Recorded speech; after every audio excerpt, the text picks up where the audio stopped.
왜 하나님은 고난을 허락하실까요? 지금 이 순간에도 누군가는 병상에서, 누군가는 실직의 아픔 속에서, 또 누군가는 사랑하는 사람과의 이별 앞에서 이 질문을 던지고 있을 겁니다. 오늘 우리는 욥기를 통해 그 답을 찾아가려 합니다. 끝까지 들으시면 여러분의 고난이 왜 축복의 전주곡인지 깨닫게 되실 겁니다. 구독과 좋아요는 계속해서 말씀을 전하는 큰 힘이 됩니다.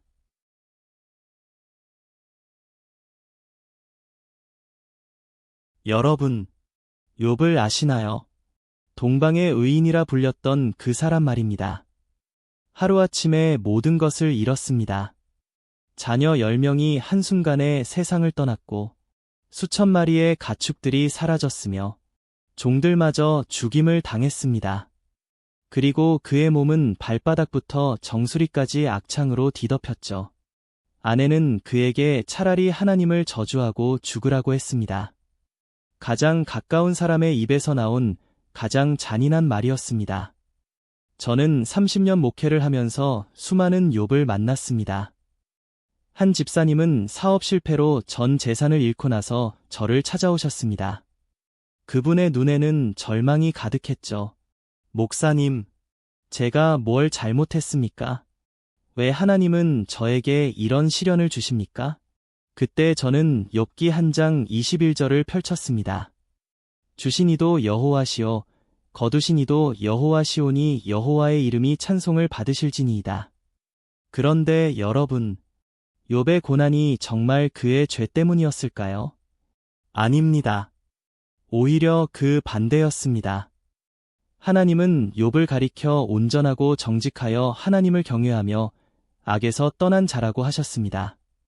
그렇다면 왜 의인이 고난을 받아야 했을까요? 여기에 우리가 놓치기 쉬운 진실이 있습니다. 고난은 때로 하나님의 신뢰의 표현입니다. 네, 맞습니다. 신뢰의 표현이라고 했습니다. 하나님은 욥이 어떤 상황에서도 신앙을 지킬 것을 아셨기에 그에게 시련을 허락하셨던 겁니다. 마치 선생님이 가장 신뢰하는 학생에게 가장 어려운 문제를 맡기는 것처럼 말이죠. 제가 신학교 다닐 때 일입니다. 교수님 한 분이 이런 말씀을 하셨어요. 고난은 하나님의 메가폰이다. 평안할 때는 속삭이시지만 고난 중에는 큰 소리로 말씀하신다. 그때는 그 말이 무슨 뜻인지 몰랐습니다. 하지만 지금은 압니다. 우리가 가장 낮은 곳에 있을 때 비로소 가장 높으신 분의 음성이 들리기 시작한다는 것을 말입니다. 욥의 세 친구를 기억하시나요? 엘리바스, 빌라, 소발. 그들은 욥을 위로하러 왔다가 오히려 그를 정죄했습니다. 내가 죄를 지었기 때문에 이런 일이 일어났다고, 회개하라고, 하나님께 용서를 구하라고 했죠. 그들의 논리는 단순했습니다. 의인은 복을 받고 악인은 벌을 받는다. 그러니 내가 벌을 받았다면 내가 악인이라는 증거다. 이것이 바로 우리가 흔히 빠지는 함정입니다. 인과응보의 논리로 모든 것을 재단하려는 것 말입니다. 하지만 하나님의 섭리는 우리의 논리를 초월합니다. 때로는 의인이 고난을 받고 악인이 형통하는 것처럼 보입니다. 시편 73편의 아삽도 이것 때문에 고민했죠. 악인의 형통함을 보고 시기할 뻔했다고 고백합니다. 그런데 여러분, 욥이 친구들의 말에 뭐라고 대답했는지 아십니까? 욥기 13장 15절입니다. 그가 나를 죽이실지라도 나는 그를 의뢰하리라. 이것이 진정한 믿음입니다. 조건부 신앙이 아닌 무조건적 신뢰입니다. 복을 받아서 믿는 것이 아니라 믿기 때문에 어떤 상황도 받아들이는 것입니다. 저는 암 투병 중인 한 권사님을 기억합니다. 항암 치료로 머리카락이 다 빠지고 체중이 20kg나 줄었습니다. 그런데 그분이 제게 이런 말씀을 하셨어요. 목사님, 저는 이제야 진짜 믿음이 무엇인지 알 것 같아요. 건강할 때는 하나님이 필요 없었어요. 그저 주일날 교회 가는 것이 신앙생활의 전부였죠. 그런데 병상에 누워 있으니 하나님만 보입니다. 내 숨 한 번, 심장 박동 하나가 다 하나님의 은혜더라고요. 욥도 그랬습니다. 모든 것을 잃고 나서야 진정한 하나님을 만났습니다. 욥기 42장 5절에서 그는 이렇게 고백합니다. 내가 주께 대하여 귀로 듣기만 하였사오나 이제는 눈으로 주를 배움나이다. 고난 이전의 욥은 하나님을 머리로만 알았습니다. 전통과 지식으로만 알았죠. 하지만 고난을 통과한 후에 욥은 하나님을 가슴으로, 영혼으로 만났습니다. 여러분은 어떠신가요? 혹시 지금 욥과 같은 상황에 계신가요? 이해할 수 없는 고통 속에서 하나님을 원망하고 계신가요? 댓글로 여러분의 이야기를 나눠주세요.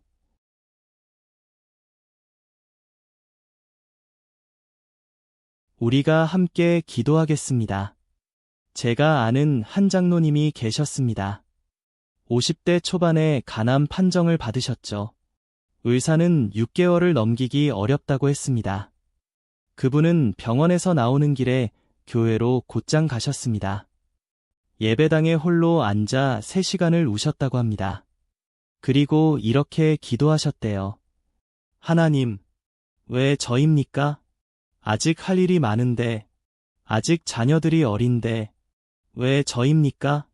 그런데 그날 밤, 그분은 꿈을 꾸셨습니다.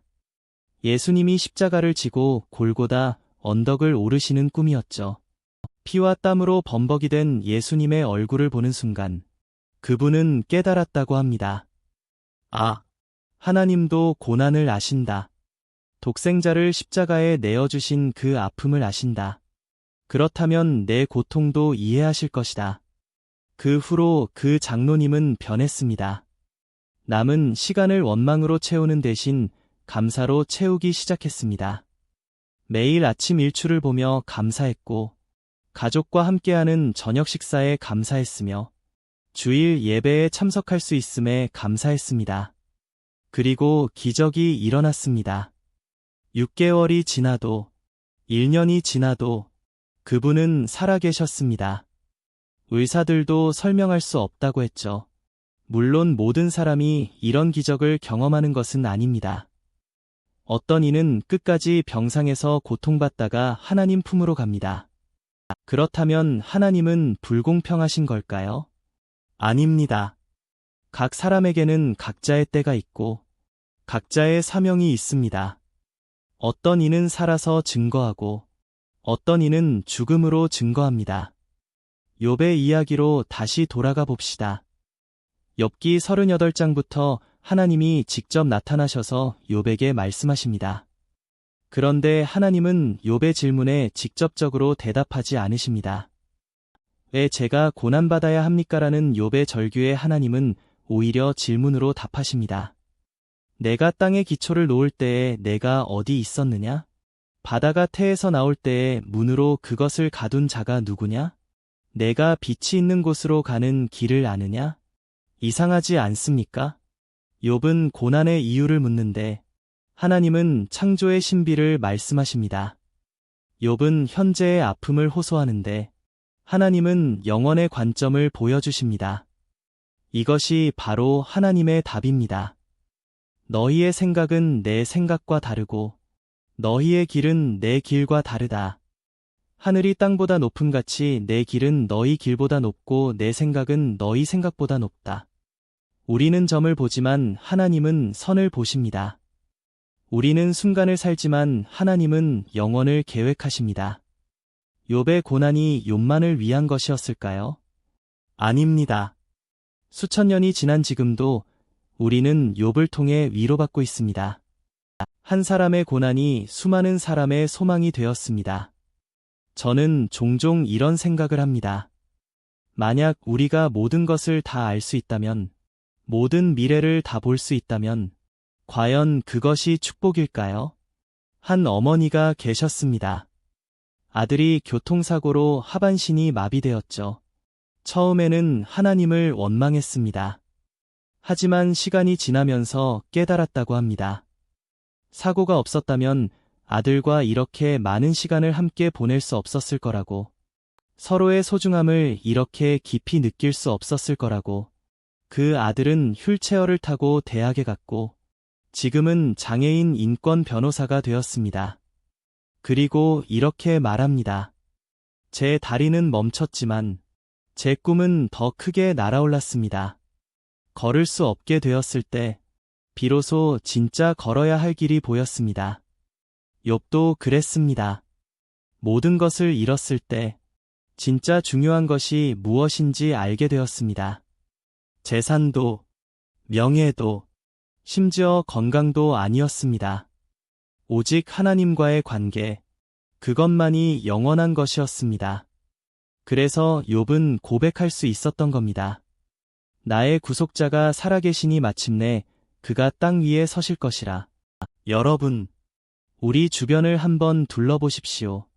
고난 없이 깊어진 사람을 보신 적이 있습니까? 상처 없이 성숙한 사람을 만나보신 적이 있습니까? 저는 30년 목회하면서 깨달은 것이 있습니다. 가장 은혜로운 간증은 가장 아픈 사연에서 나온다는 것을, 가장 깊은 찬양은 가장 깊은 골짜기에서 올라온다는 것을. 다윗을 보십시오. 그의 가장 아름다운 시편들은 언제 쓰여졌습니까? 사울에게 쫓기던 광야에서, 압살롬의 반역으로 도망치던 길에서, 자신의 죄로 인해 무너져 내리던 그 순간에 쓰여졌습니다. 시편 23편을 기억하시죠? 여호와는 나의 목자시니 내게 부족함이 없으리로다. 이것은 왕궁에서 나온 노래가 아닙니다. 광야에서, 죽음의 골짜기에서 나온 신앙 고백입니다. 바울은 어떻습니까? 그에게는 육체의 가시가 있었습니다. 3번이나 제거해 달라고 기도했지만 하나님의 답은 이것이었습니다. 내 은혜가 내게 족하도다. 내 능력이 약한 데서 온전하여짐이라. 그래서 바울은 깨달았습니다. 내가 약한 그때의 강함이라. 이것이 역설입니다. 하나님 나라의 역설. 죽어야 살고, 낮아져야 높아지고, 약해져야 강해지는 것. 욥도 이 역설을 경험했습니다. 모든 것을 잃었을 때 모든 것을 얻었고, 가장 낮은 곳에 있을 때 가장 높으신 분을 만났습니다. 제가 신학생 시절에 만난 한 교수님이 계셨습니다. 그분은 젊은 시절 총망받는 의사였습니다. 그런데 유료사고로 한 환자가 사망했고, 그 충격으로 의사를 그만두었습니다. 몇 년을 방황하다가 신학교에 왔죠. 그분은 늘 이렇게 말씀하셨습니다. 그 사건이 없었다면 저는 교만한 의사로 살았을 겁니다. 하지만 그 아픔을 통해 저는 겸손을 배웠고 생명의 주인이 누구인지 알게 되었습니다. 욥기를 읽다 보면 흥미로운 구절이 있습니다. 욥기 1장 1절입니다. 우스 땅에 욥이라 불리는 사람이 있었는데 우스가 어디인지 아십니까? 정확한 위치는 알 수 없지만 이스라엘 박입니다. 욥은 이스라엘 사람이 아니었습니다.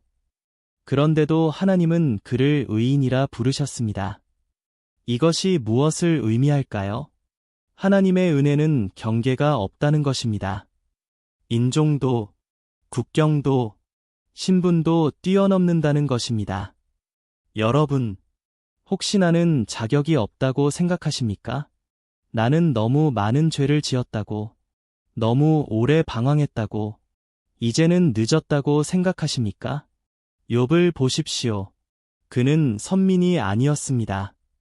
그러나 하나님은 그를 아셨고, 그를 사랑하셨고, 그를 통해 영광 받으셨습니다.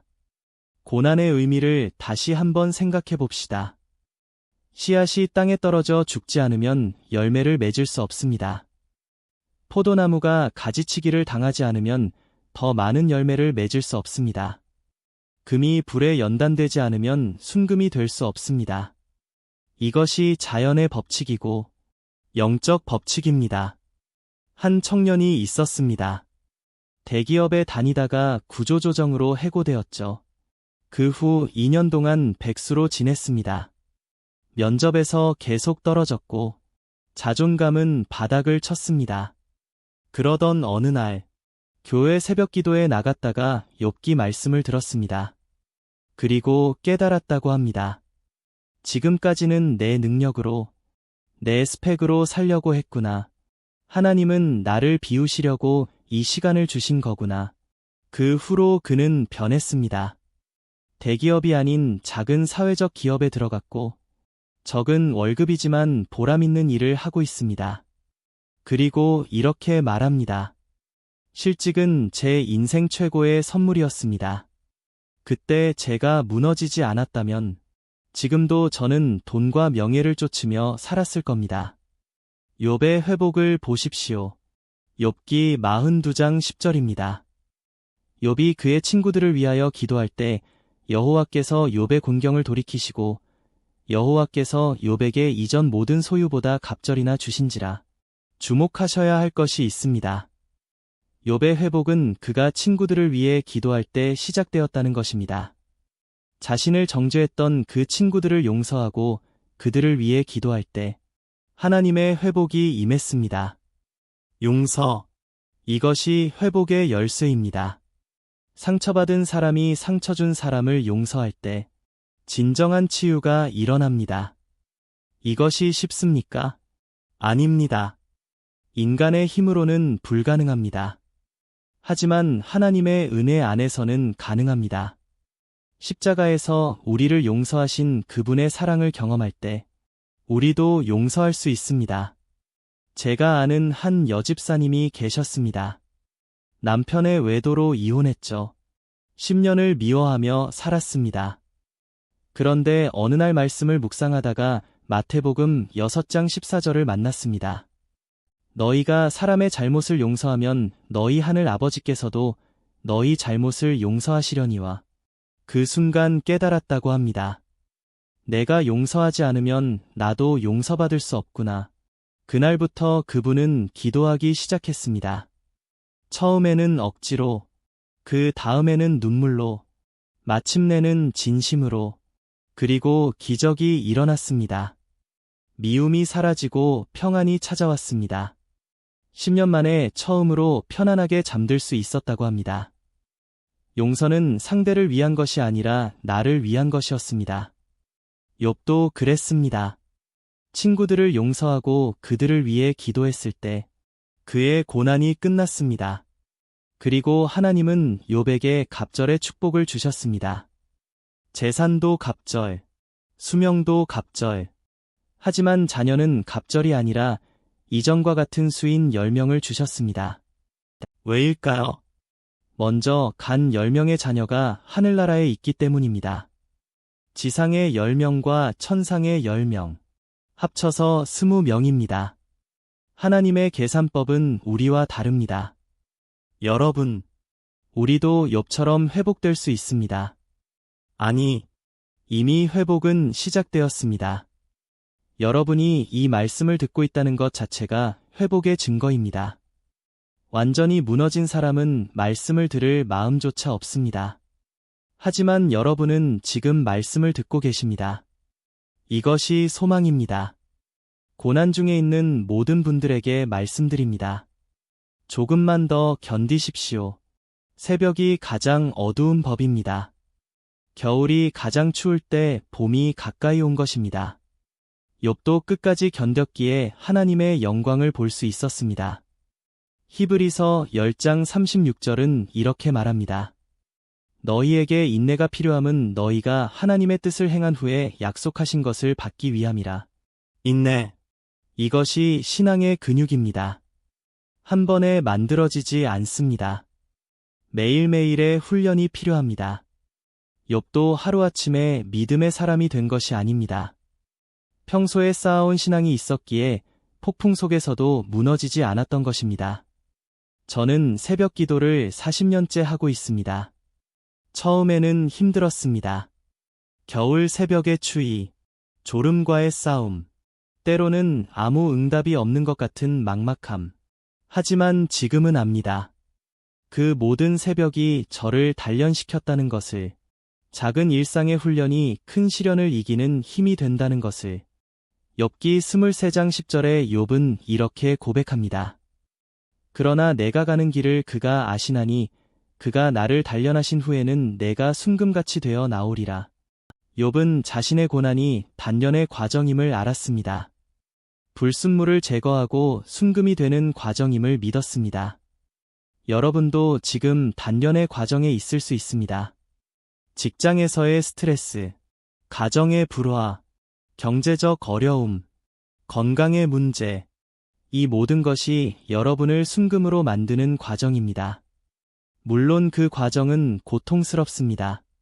하지만 결과는 영광스러울 것입니다. 한 목사님이 계셨습니다. 개척교회를 시작했는데 3년이 지나도 교인이 10명을 넘지 못했습니다. 매주 텅 빈 예배당에서 설교하는 것이 얼마나 힘들었겠습니까? 그런데 그분은 포기하지 않았습니다. 오히려 더 열심히 기도하고 더 성실하게 말씀을 준비했습니다. 10년이 지난 지금 그 교회는 1000명이 모이는 교회가 되었습니다. 그분은 이렇게 말합니다. 그 3년이 없었다면 지금의 축복을 감당할 수 없었을 겁니다. 욥의 고난에는 또 다른 의미가 있습니다. 그것은 다른 사람을 위한 것이었습니다. 욥기 4장 3대 4절을 보면 욥이 이전에 많은 사람을 가르치고 격려했다고 나옵니다. 그런데 이제는 욥 자신이 그 가르침을 실천해야 할 때가 온 것입니다. 말로만이 아니라 삶으로 증명해야 할 때가 온 것입니다. 우리도 마찬가지입니다. 우리의 고난은 우리만을 위한 것이 아닙니다. 누군가는 우리를 보고 있습니다. 우리의 자녀들이, 우리의 이웃들이, 우리의 동료들이 보고 있습니다. 그들은 우리가 어떻게 고난을 통과하는지 지켜보고 있습니다. 우리의 신앙이 진짜인지 가짜인지 시험받는 순간입니다. 제가 암투병을 하던 한 장로님을 신방했을 때의 일입니다. 병실에 들어가니 그분이 다른 환자들에게 전도하고 계셨습니다. 자신도 고통스러운데 남을 위로하고 있었던 것입니다. 그분의 아들이 제게 말했습니다. 목사님, 아버지를 보면서 신앙이 무엇인지 배웁니다. 말이 아니라 삶으로 보여주시는 거죠. 고린도후서 1장 4절은 이렇게 말합니다. 우리의 모든 환난 중에서 우리를 위로하사 우리로 하여금 하나님께 받는 위로로서 모든 환난 중에 있는 자들을 능히 위로하게 하시는 이시로다. 우리가 받은 고난과 위로는 다른 사람을 위한 것이기도 합니다. 우리가 경험한 아픔이 누군가의 치유가 되고 우리가 받은 위로가 누군가의 소망이 됩니다. 욥기를 읽다 보면 놀라운 사실을 발견하게 됩니다. 욥은 단 한 번도 하나님을 저주하지 않았다는 것입니다. 원망은 했지만 저주는 하지 않았습니다. 질문은 했지만 불신은 하지 않았습니다. 이것이 진정한 신앙입니다. 의심할 수는 있지만 떠나지는 않는 것. 흔들릴 수는 있지만 무너지지는 않는 것. 베드로를 생각해 보십시오. 그는 예수님을 3번이나 부인했습니다. 완전히 실패한 것처럼 보였습니다. 하지만 예수님은 그를 버리지 않으셨습니다. 부활하신 후 제일 먼저 찾아가신 분이 베드로였습니다. 그리고 3번 물으셨죠. 내가 나를 사랑하느냐? 3번의 부인을 3번의 사랑 고백으로 회복시키신 것입니다. 우리도 실패할 수 있습니다. 넘어질 수 있습니다. 하지만 끝이 아닙니다. 하나님은 우리를 다시 일으키십니다. 욥이 그랬듯이, 베드로가 그랬듯이 우리도 다시 일어설 수 있습니다. 중요한 것은 끝까지 하나님을 놓지 않는 것입니다. 욥기의 클라이맥스는 38장부터 시작되는 하나님의 직접적인 나타나심입니다. 폭풍 가운데서 하나님이 말씀하십니다. 그런데 왜 하필 폭풍 가운데서일까요? 욥의 자녀들이 죽은 것도 폭풍 때문이었습니다. 그 아픔의 상징인 폭풍 가운데서 하나님이 나타나신 것입니다. 이것은 무엇을 의미할까요? 하나님은 우리의 가장 아픈 곳에 오신다는 것입니다. 상처난 그곳에 정확히 오셔서 치유하신다는 것입니다. 여러분의 폭풍은 무엇입니까? 배신입니까? 질병입니까? 실패입니까? 바로 그 폭풍 가운데 하나님이 계십니다. 우리가 그분을 보지 못할 뿐, 그분은 거기 계십니다. 그리고 때가 되면 말씀하실 것입니다. 욥에게 그러셨듯이 우리에게도 말씀하실 것입니다. 하나님이 욥에게 던지신 질문들을 보십시오. 내가 제갈로 악어를 제어할 수 있느냐? 독수리가 높이 날아 보금자리를 높은 곳에 만드는 것이 내 명령에 의함이냐? 이런 질문들이 70개가 넘습니다.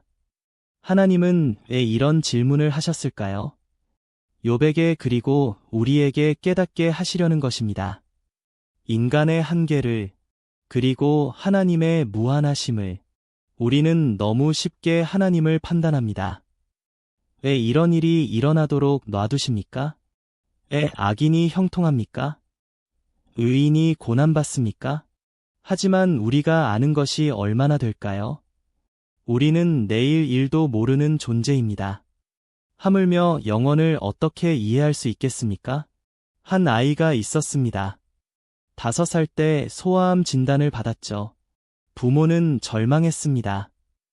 왜 하필 우리 아이가? 왜 이렇게 어린 나이에? 3년간의 투병 끝에 아이는 완치되었습니다. 그런데 놀라운 일이 일어났습니다. 그 아이가 자라서 의사가 되었고 소아암 전문의가 되어 수많은 아이들을 살리고 있습니다. 그리고 이렇게 말합니다. 제가 아팠기 때문에 아픈 아이들의 마음을 알 수 있습니다. 이것이 하나님의 경륜입니다. 우리가 이해할 수 없는 신비로운 계획입니다. 요셉도 그랬습니다. 형들에게 팔려 노예가 되고 억울하게 감옥에 갇혔습니다. 하지만 그 모든 과정이 이집트의 총리가 되는 길이었고 가족을 기근해서 구하는 길이었습니다. 그래서 요셉은 형들에게 이렇게 말할 수 있었습니다. 당신들은 나를 해하려 했지만 하나님은 그것을 선으로 바꾸셨습니다. 로마서 8장 28절입니다. 우리가 알거니와 하나님을 사랑하는 자 곧 그의 뜻대로 부르심을 입은 자들에게는 모든 것이 합력하여 선을 이루느니라. 모든 것이라고 했습니다. 좋은 것만이 아니라 나쁜 것도, 기쁜 일만이 아니라 슬픈 일도, 성공만이 아니라 실패도 합력하여 선을 이룬다는 것입니다. 제가 아는 한 사모님이 계십니다. 첫 아이를 유산했습니다. 그 아픔은 말로 표현할 수 없었다고 합니다. 하나님을 원망하기도 했고 자신을 자책하기도 했습니다. 하지만 시간이 지나면서 깨달았습니다. 그 아픔이 있었기에 다른 유산 경험자들을 진정으로 위로할 수 있게 되었다는 것을. 지금 그분은 유산 경험자들을 위한 상담 사역을 하고 있습니다. 욥의 마지막 고백을 들어보십시오. 욥기 42장 2절입니다. 주께서는 못하실 일이 없사오며 무슨 계획이든지 못 이루실 것이 없는 줄 아오니 이것이 고난을 통과한 사람의 고백입니다. 하나님의 주권을 인정하는 것, 그분의 계획을 신뢰하는 것, 이것이 진정한 신앙입니다. 우리는 종종 하나님께 요구합니다. 이것을 주십시오. 저것을 해결해 주십시오. 하지만 욥은 달랐습니다. 그는 하나님 자체를 원했습니다. 축복이 아니라 축복의 근원을, 선물이 아니라 선물 주시는 분을 원했습니다. 그래서 그는 고백할 수 있었습니다. 내가 주께 대하여 귀로 듣기만 하였사오나 이제는 눈으로 주를 배움나이다. 듣는 것과 보는 것은 다릅니다. 지식과 경험은 다릅니다. 고난은 우리를 지식의 신앙에서 경험의 신앙으로 인도합니다. 머리의 하나님에서 가슴의 하나님으로 인도합니다. 이것이 고난의 선물입니다. 한 청년이 있었습니다. 부유한 집안에서 태어나 부족함 없이 자랐습니다. 신앙도 부모님 따라 형식적으로 유지했습니다. 그런데 아버지 사업이 망했습니다. 하루아침에 모든 것을 잃었습니다. 대학도 휴학해야 했고 아르바이트를 전전했습니다. 그런데 그때 처음으로 진짜 기도를 했다고 합니다. 처음으로 성경을 제대로 읽었다고 합니다. 그리고 깨달았습니다. 지금까지는 부모님의 하나님이었는데 이제는 나의 하나님이 되셨구나. 고난은 가면을 벗깁니다. 거칠애를 걷어냅니다. 본질만 남깁니다. 욥도 그랬습니다. 동방의 거부라는 타이틀이 사라지고 많은 자녀를 둔 아버지라는 자랑이 사라지고 오직 벌거벗은 한 인간만 남았습니다. 그리고 그때 그는 진짜 자신을 만났고 진짜 하나님을 만났습니다. C.S. 루이스는 이렇게 말했습니다. 고통은 하나님의 메가폰이다. 우리가 듣지 않으려 할 때 하나님은 고통을 통해 크게 외치신다. 욥도 고통을 통해 하나님의 음성을 들었습니다. 그리고 그 음성은 정죄가 아니라 사랑이었습니다. 심판이 아니라 회복이었습니다. 여러분, 지금 고난 중에 계신가요? 그렇다면 귀를 기울이십시오. 하나님이 무엇을 말씀하고 계신지 들으십시오. 아마도 이렇게 말씀하실 겁니다. 내가 너와 함께 있다. 두려워하지 마라. 내가 너를 버리지 않을 것이다. 이사야 43장 2절입니다. 내가 물 가운데로 지날 때에 내가 너와 함께 할 것이라. 강을 건널 때에 물이 너를 침몰하지 못할 것이며 내가 불 가운데로 지날 때에 타지도 아니할 것이요 불꽃이 너를 사르지도 못하리니. 하나님은 고난을 제거하시는 분이 아니라 고난 중에 함께 하시는 분입니다. 다니엘의 세 친구를 기억하시죠? 풀무불에 던져졌을 때 그들만 있었습니까? 아닙니다. 네 번째 사람이 있었습니다. 신의 아들 같은 이가 함께 있었습니다. 불은 그들을 태우지 못했습니다. 오히려 그들을 묶었던 줄만 태웠습니다. 고난이 우리를 묶고 있던 것들을 태워버립니다. 두려움, 교만, 탐욕, 이런 것들을 태워버립니다. 욥기의 메시지는 분명합니다. 고난은 끝이 아니라 과정입니다. 절망이 아니라 소망입니다. 저주가 아니라 축복의 전주곡입니다. 물론 그 과정은 힘듭니다. 욥도 울었고 신음했고 탄식했습니다. 하지만 포기하지 않았습니다. 끝까지 하나님을 붙들었습니다. 여러분도 포기하지 마십시오. 새벽은 반드시 옵니다. 봄은 반드시 옵니다. 회복은 반드시 옵니다. 하나님의 때에, 하나님의 방법으로, 그리고 그때 여러분은 욥처럼 고백하게 될 것입니다. 이제야 압니다. 이제야 봅니다. 이제야 깨닫습니다. 한 할머니가 계셨습니다. 이른 평생을 신앙생활했는데 말년에 치매가 왔습니다. 자식들 이름도 잊어버렸습니다. 하지만 놀랍게도 찬송가는 기억했습니다. 기도는 할 수 있었습니다. 의사가 말했습니다. 가장 깊이 새겨진 것이 마지막까지 남는다고. 그 할머니에게 가장 깊이 새겨진 것은 하나님이었던 것입니다. 우리는 무엇을 가장 깊이 새기고 있습니까? 성공입니까? 돈입니까? 명예입니까? 아니면 하나님입니까? 고난은 이것을 시험합니다. 그리고 진짜와 가짜를 구별합니다. 욥은 그 시험을 통과했습니다. 모든 것을 잃었지만 하나님은 잃지 않았습니다. 아니, 오히려 더 깊이 만났습니다. 욥기 19장 25-27절. 욥의 위대한 신앙 고백입니다. 내가 알기에는 나의 대속자가 살아계시니 마침내 그가 땅 위에 서실 것이라. 내 가죽이 벗김을 당한 뒤에도 내가 육체 밖에서 하나님을 보리라. 내가 그를 보리니 내 눈으로 그를 보기를 낯선 사람처럼 하지 않을 것이라. 이것이 부활 신앙입니다. 죽음 너머의 소망입니다. 욥은 현재의 고난 너머를 보았습니다. 영원을 보았습니다. 그래서 견딜 수 있었습니다. 우리도 그래야 합니다. 현재의 아픔에만 매몰되지 말고 영원의 관점에서 보아야 합니다. 고린도후서 4장 17-18절입니다. 우리가 잠시 받는 환난의 가벼움이 영원하고도 지극히 크고 중한 영광을 우리에게 이루게 함이니 우리가 주목하는 것은 보이는 것이 아니요 보이지 않는 것이니 보이는 것은 잠깐이요 보이지 않는 것은 영원함이라. 바울은 환난을 가볍다고 했습니다. 그가 당한 환난이 가벼웠습니까? 아닙니다. 매 맞고, 돌에 맞고, 파선당하고, 감옥에 갇혔습니다. 그런데도 가볍다고 합니다. 영원한 영광에 비하면 가볍기 때문입니다. 이것이 믿음의 계산법입니다. 여러분, 우리의 고난도 영원에 비하면 잠시입니다. 우리의 아픔도 영광에 비하면 가볍습니다. 물론 지금은 무겁게 느껴집니다. 끝이 없을 것 같습니다. 하지만 반드시 끝이 있습니다.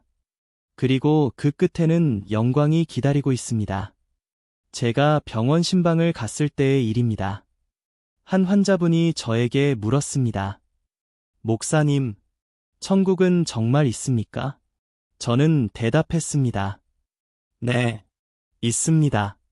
그분이 다시 물었습니다. 어떻게 아십니까? 저는 말했습니다. 성경이 증거하고 예수님이 약속하셨고 수많은 믿음의 선배들이 증언했습니다. 하지만 무엇보다 제 마음에 확신이 있습니다. 이 세상이 전부라면 너무 불공평하지 않습니까? 반드시 정의가 실현되고 눈물이 닦이는 곳이 있어야 합니다. 욥도 그것을 믿었습니다. 이 세상에서 해결되지 않는 것들이 있다는 것을. 그래서 하나님께 맡겼습니다. 그리고 기다렸습니다.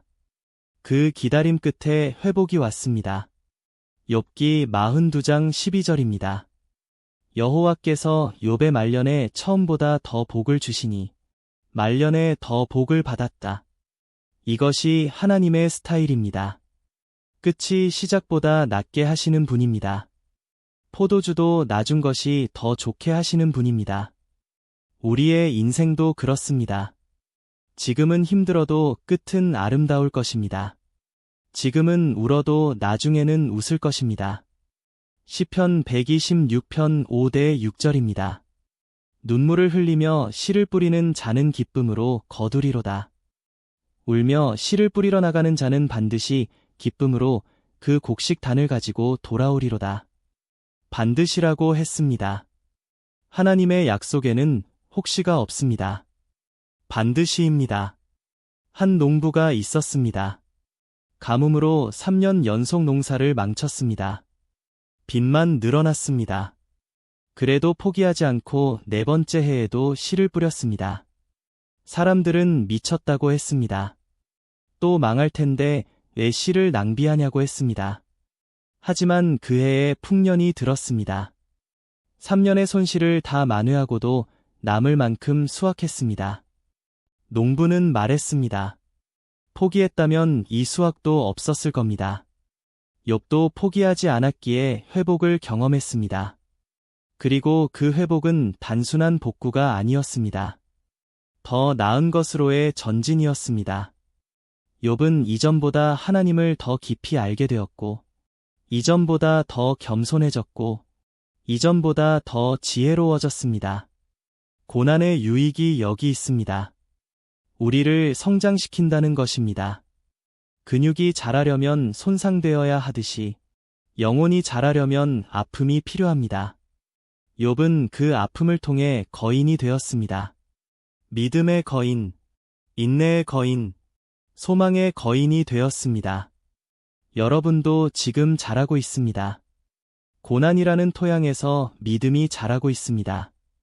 눈에 보이지 않을 수 있습니다. 하지만 반드시 열매를 맺을 것입니다. 30배, 60배, 100배의 열매를 맺을 것입니다.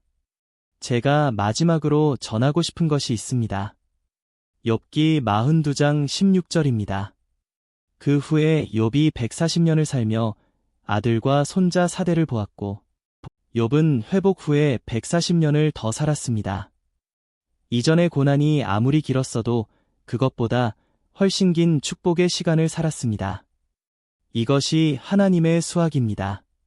고난의 시간보다 회복의 시간이 더 깁니다. 울음의 밤보다 기쁨의 아침이 더 깁니다.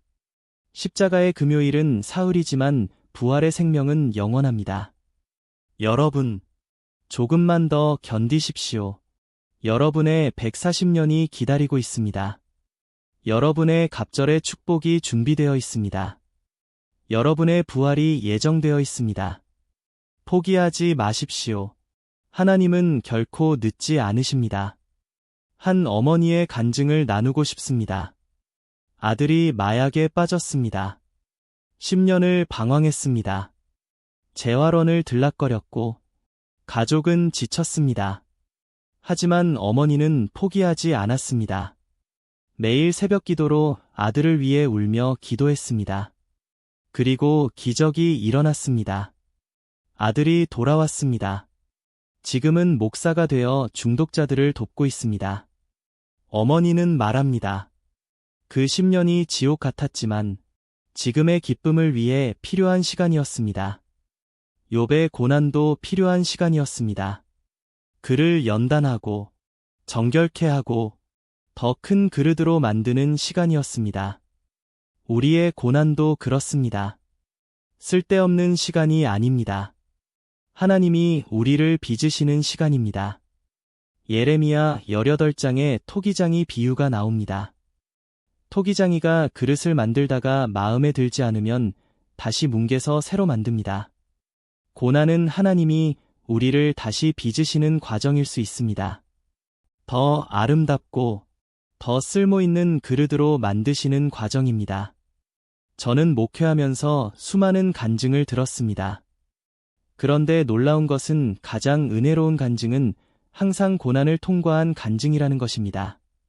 고난 없는 간증은 심심합니다. 감동이 없습니다. 하지만 고난을 이긴 간증은 다릅니다. 생명력이 있습니다. 능력이 있습니다. 여러분의 고난도 간증이 될 것입니다. 지금은 아픔이지만 나중에는 영광이 될 것입니다. 지금은 시험이지만 나중에는 간증이 될 것입니다. 그러니 포기하지 마십시오. 끝까지 가십시오. 욥기를 읽으면서 우리가 놓치지 말아야 할 것이 있습니다. 욥은 혼자가 아니었다는 것입니다. 비록 이해하지 못하는 친구들이었지만 그래도 곁에 있었습니다. 아내도 있었습니다. 그리고 무엇보다 하나님이 계셨습니다. 침묵하시는 것 같았지만 끝까지 지켜보고 계셨습니다. 여러분도 혼자가 아닙니다. 가족이 있고, 교회가 있고, 무엇보다 하나님이 계십니다. 때로는 침묵하시는 것 같아도, 멀리 계신 것 같아도, 그분은 항상 우리와 함께 계십니다. 우리의 눈물을 보시고, 우리의 신음을 들으시고, 우리의 아픔을 아십니다. 시편 16편 8절입니다. 나의 유리함을 주께서 계수하셨사오니 나의 눈물을 주의 병에 담으소서. 이것이 주의 책에 기록되지 아니하였나이까. 하나님은 우리의 눈물을 하나도 빠뜨리지 않고 모으십니다. 그리고 그 눈물을 진주로 바꾸실 것입니다. 한 할아버지가 계셨습니다. 25전쟁 때 가족을 다 잃었습니다. 혼자 살아남아 70년을 살았습니다. 재혼도 하지 않고 평생을 그리움 속에 살았습니다. 그런데 임종 직전에 이런 말을 하셨습니다. 이제 곧 만날 거야. 70년 기다림이 끝나는 거야. 그리고 평안히 눈을 감으셨습니다. 이것이 부활의 소망입니다. 다시 만남의 소망입니다. 욥도 이것을 믿었습니다. 먼저 간 자녀들을 다시 만날 것을 믿었습니다. 그래서 견딜 수 있었습니다. 우리도 그 소망이 있기에 견딜 수 있습니다. 데살로니가전서 4장 13절입니다.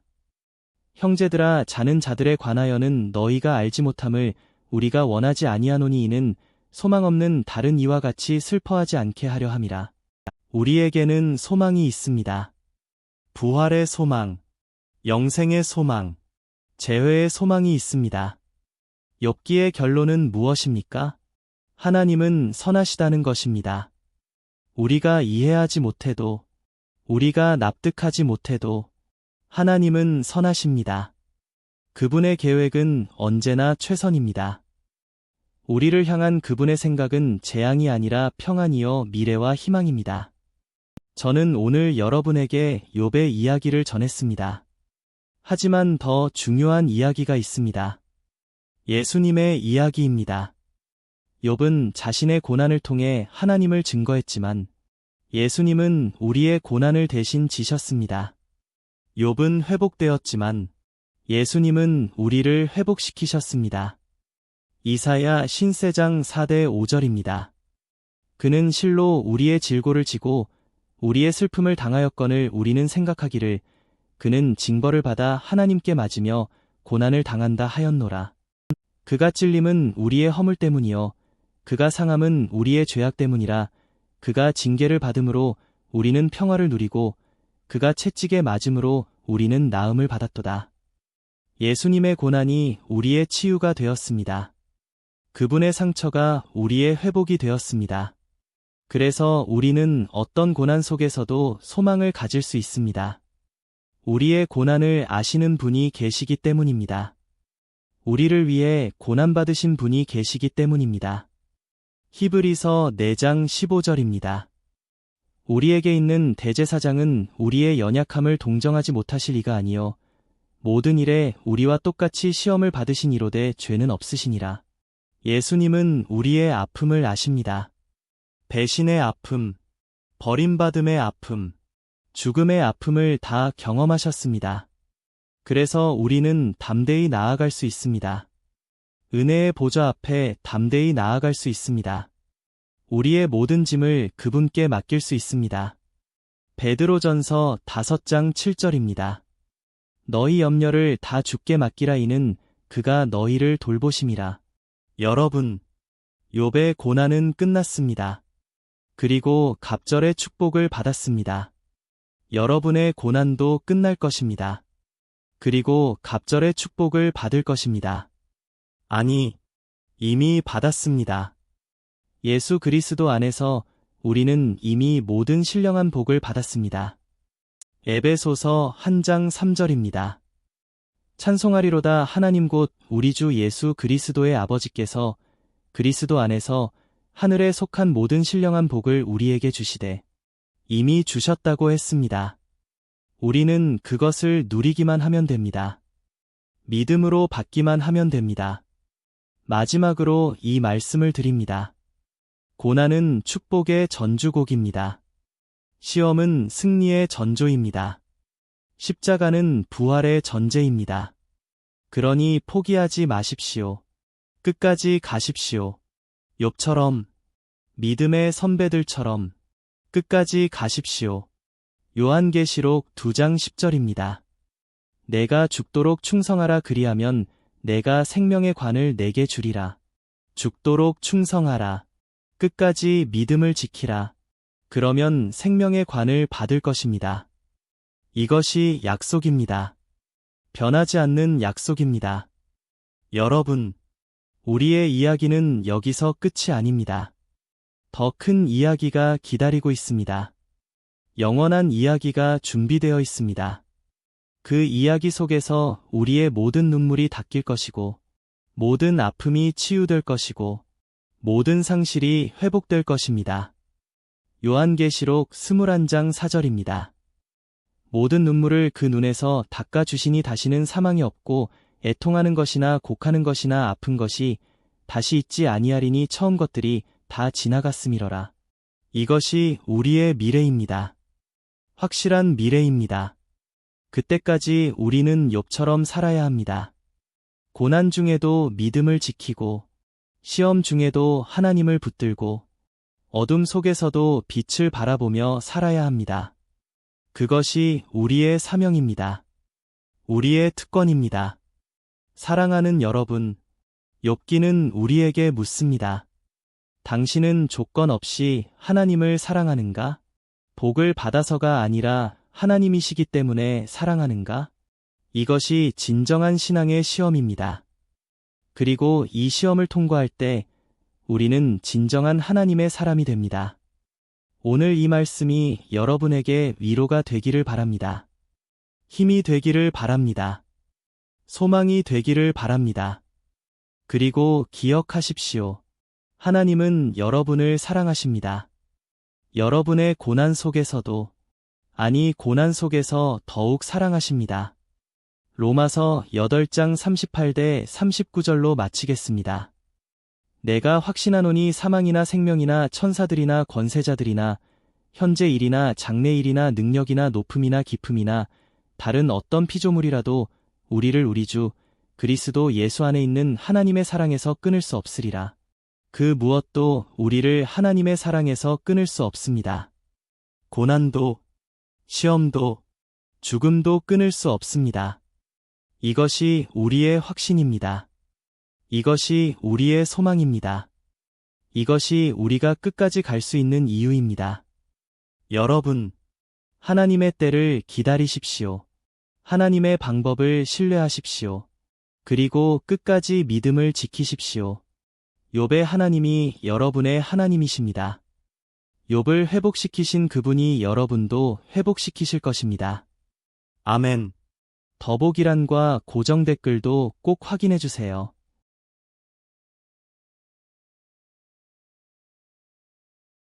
오늘 말씀이 도움이 되셨다면 구독과 좋아요,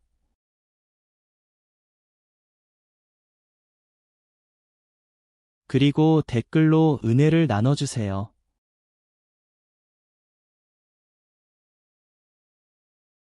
다음에도 더 깊이 있는 말씀으로 찾아뵙겠습니다. 주님의 평강이 여러분과 함께 하시기를 축원합니다.